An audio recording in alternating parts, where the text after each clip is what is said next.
نحمده ونصلي ونسلم على رسوله الكريم أما بعد فأعوذ بالله من الشيطان الرجيم بسم الله الرحمن الرحيم والذين هم للزكاة فاعلون صدق الله العظيم وصدق رسوله النبي الأمين الكريم ونحن على ذلك لمن الشاهدين والشاكرين والحمد لله رب العالمين. اللهم صل على سيدنا ومولانا محمد معدن الجود والكرم وآله وصحبه وبارك وسلم.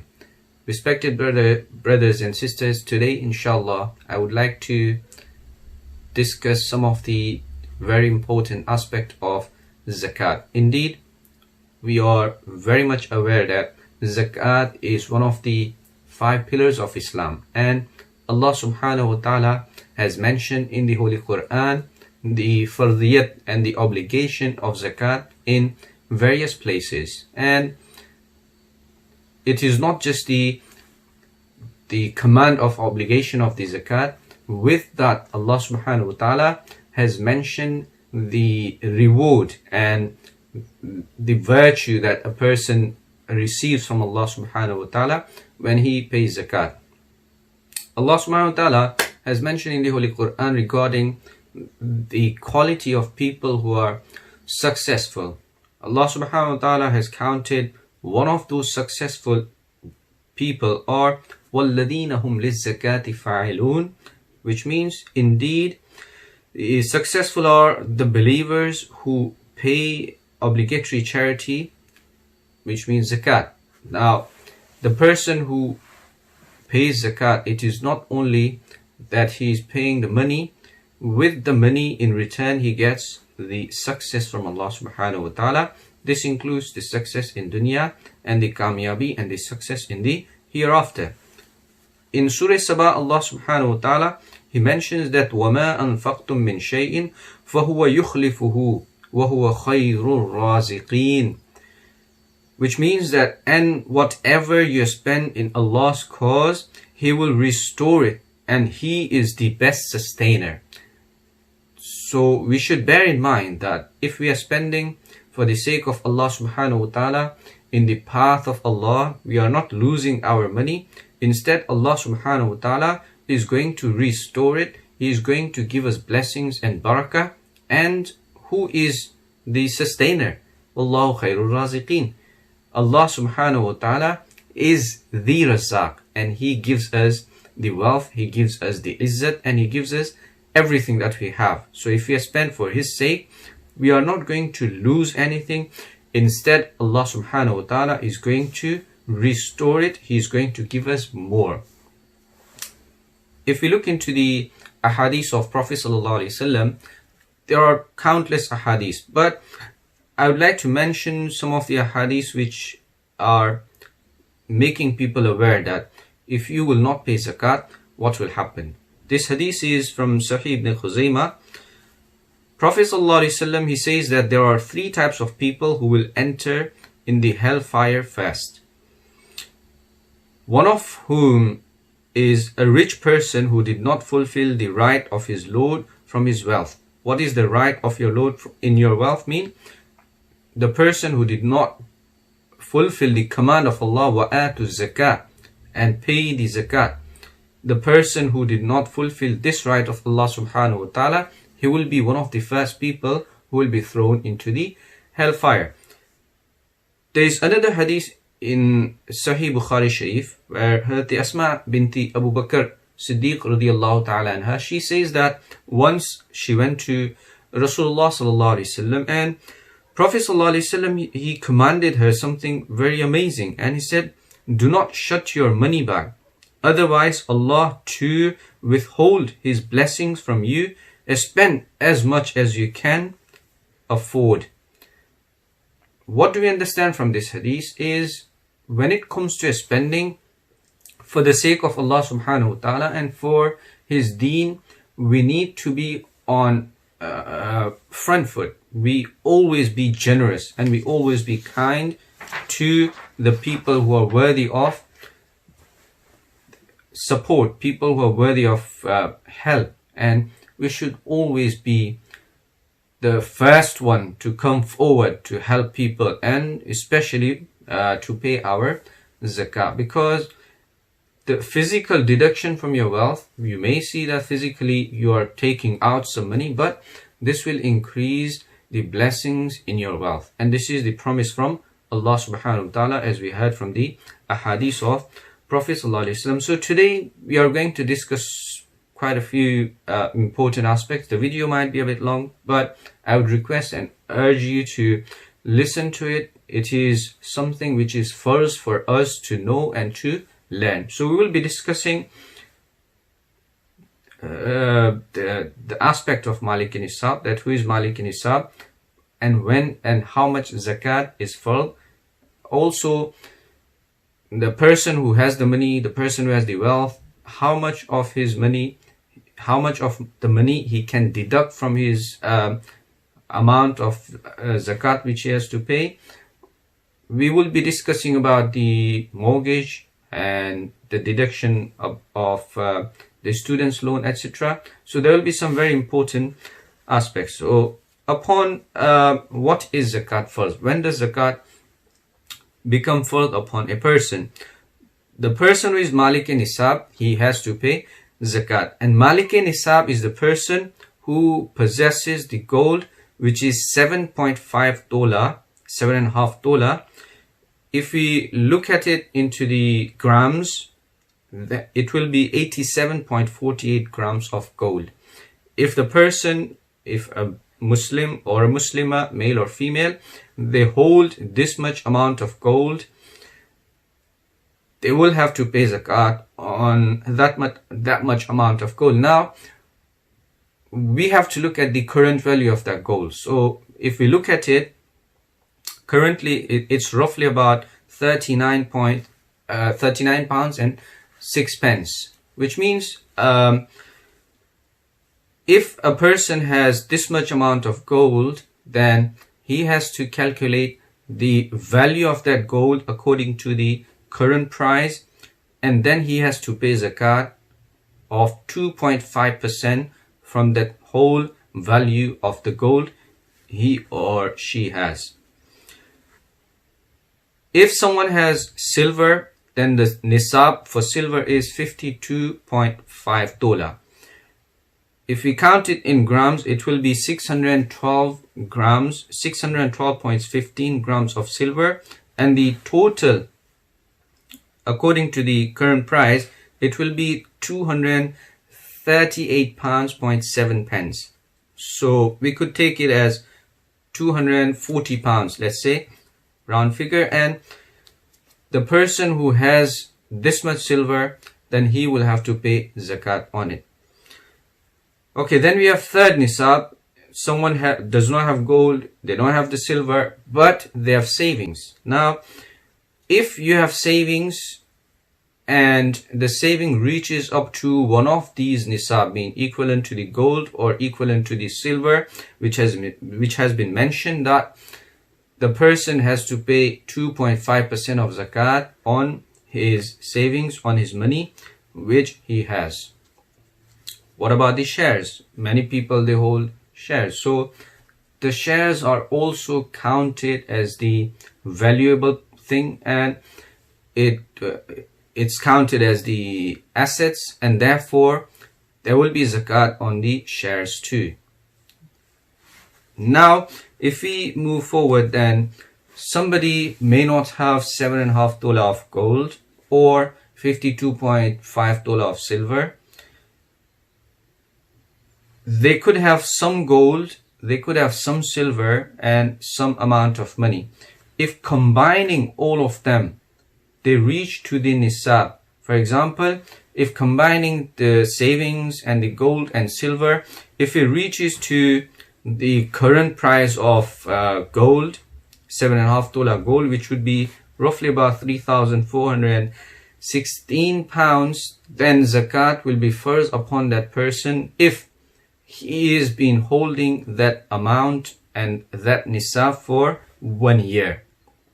And this will become that person will become Malik Nisab. So he or she will have to pay zakat on that amount of money, 2.5%.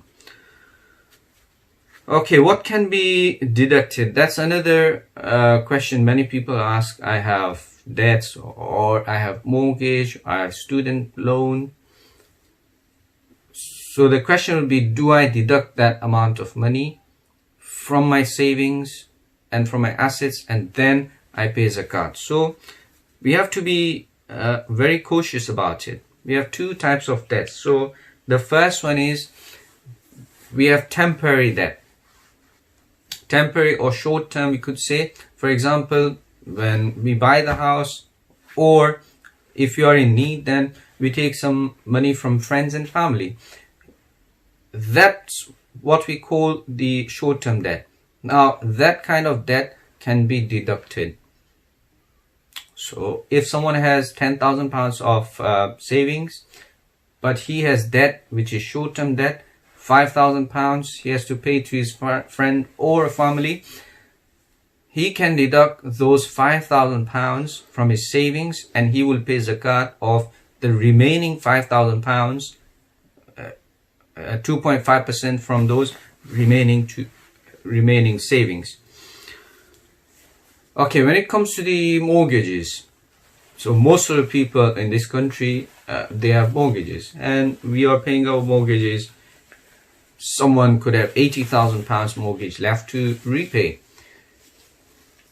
This is counted as the long-term debt. Now, the long-term debt cannot be deducted from your savings. So a person could have £10,000 of savings, but he has £70,000 or £80,000 to repay for his mortgage. Now, he cannot claim that I will deduct the entire amount of mortgage and there is nothing left for me as a savings, therefore I do not pay zakat. He will have to pay zakat. What can he or she deduct is the only amount for that month. So for example, if I am paying my zakat in this month of Ramadan, what I can do, the expenses for that month, I can deduct those expenses, and then I will have to pay zakat on the remaining savings. So I could have £10,000 in my savings. When it comes to deduction, I will count the mortgage for this month is £550, the bills and everything which I pay, the entire amount comes to the £1,000. From 10,000 I can deduct that £1,000, and I will have to pay zakat on those £9,000. So this is something which is important, that the long-term debts such as mortgages, the student loans, they cannot be deducted.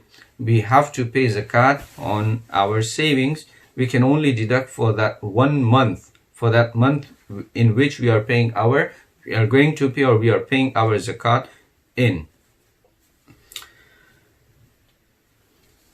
Okay, what about the debts? For example, I have given someone £10,000, and £10,000 is not with me. Someone has it. It's mine. They have borrowed those £10,000 from me. In this case, the person who is the actual owner of the money. So for example, it's my money. I've given it to someone. I am responsible to pay the zakat for that £10,000. Now, we can pay when we get the money back, or we can pay each year, so it doesn't build up. For example, if someone pays me back my money after 5 years, I have to count the zakat for those missed 5 years, and I have to pay in one go. So we have the option, either we pay each year, or once we get the money back, we count those back years which we have missed, and we pay the zakat on all of them. This is the ruling about if someone has borrowed money from you, then you are responsible for that money, because it's quite simple. Even though the money is not with you, you are the actual owner of that money, and therefore you are responsible to pay the zakat. Well, usually our sisters and ladies, they have the they hold the gold and they possess the jewelry and jewelry in the form of gold and silver. So they can pay zakat on the jewelry they have, or their husband also can pay zakat on their behalf. So it depends, but the responsibility is upon the person who is the possessor of the gold or the silver or the savings. So if the gold belongs to you, it is not your husband's duty to pay zakat on that gold. It is your duty. By all means, if the husband agrees to pay zakat on your behalf, he can pay the zakat on your behalf. Okay, the next important aspect of zakat would be about the shares. What is the ruling about the person who holds the shares, and how does he pay zakat on the shares? So when it comes to shares, the price of shares, they are always going up and down. So for example, a person could have bought the share, the value of share at that time was £100, but when the year passed and now he's going to pay the zakat, the share's value from £100, it has gone down to £70. So whatever the current value of the share is, that is what he will take, and he will have to pay zakat on that much amount of money. So the person has 5 shares of £100, okay, and each of them, they're worth £100, so £500. When he bought them, the value of those shares was £500, but now the value has gone down. It has gone down to £70, so now they're worth £350. So in that case, the current value is £350, and he will pay zakat 2.5% of those £350. Doesn't matter how much they were when he bought them. The final aspect I would like to mention is quite confusing for many people. Okay, once you have become Malik Nisab, zakat has become Fardh upon you. Okay, when the year started, you had £10,000 in your savings. Okay, in the middle of year, that went down to 7,000. Okay, but when the year ended, when the Ramadan came, okay, and that's how you count your zakat from Ramadan to Ramadan, which would be the easiest way to remember and to count. Okay, so if you're counting Ramadan to Ramadan, okay, at the beginning of the year, you had £10,000. Okay, in the middle of the year, it decreased and went to £7,000. Okay, but end of the year, it went to £12,000. So at the beginning, you had 10. In the middle, you had 7. And now at the end of the year, you have £12,000. So the rule of fiqh is, you will consider the end of the year amount you have. So you have £12,000 at the end of the year, and that's what you will count, and you will pay zakat on £12,000. You'll pay 2.5% on those £12,000. Okay, and lastly, people could have, not necessarily, the person has 7.5 tola of gold or 52.5 tola of silver. People could have different nisab. So somebody could have little bit of gold, little bit of silver, and the savings. If all combined, it could be gold and money, it could be gold and silver, or it could be the three of them, or it could be money, gold, silver, and shares. Okay, so if everything combining reaches to the nisab and zakat becomes fardh upon you, for example, £2,000 someone have worth of gold. Okay, somebody has £2,000 worth of silver. Okay, and £1,000 they have in shares. So all combined, they have £5,000. Okay, now deduction from here, For example, if I'm paying zakat in the Ramadan, okay, then whatever expenses I have from the mortgages or student loans or debts or whatever I pay for that month, I will deduct it. So for example, I have £1,000 expenses in the month of Ramadan, counting all the bills and mortgages and everything. Okay, so from 5,000 I deduct 1,000. I have left £4,000 with me. I will pay zakat on those £4,000, which will be 2.5. The zakat will be £100 on £4,000 for that 5,000 you had after the deduction and after everything that you have counted.